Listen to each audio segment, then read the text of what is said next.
Kua hui ngā kai whakawā ārohe ki ngā iwi o muri whenua ki te matapaki me pēhea te whakatika i te pūnaha ture ke putai he painga ki te iwi Māori. I whakahaerehia tēnei hui i raro i te kaupapa Te Ao Marama. He kaupapa i whakatūri ai e ngā kai whakawā tonu. Anei rā, Aharata Brown. E rere ana te reo pōhiri o ngā iwi o te hiku o te ika a Māui. Ko roa nei te tāwana i haongia o tātou nei rangatai kia mauhere tia. Ko he hoki tēnā tūāhuatanga mo te nuinga. Nā reira ka hari ka koa, ko aro mai ngā tiati nei, te kōti nei.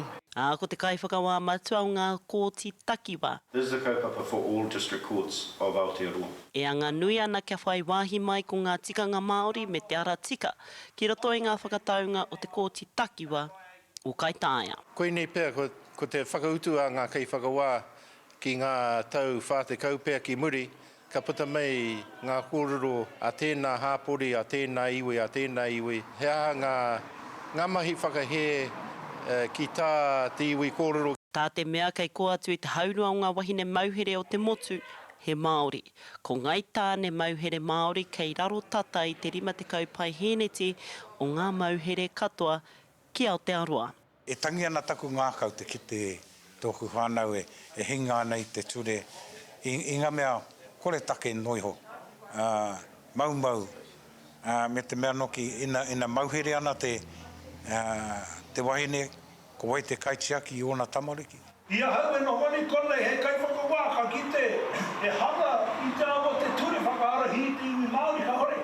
E tumanako nui ana mā te kaupapa a ngā tiati, e huri te tai. Why for the last 40 years have our people been incarcerated and victimised and offenderised? Kau e whakarohia mā te awa te kōti anake katae e mātau te whakahurihia i wēnei mea.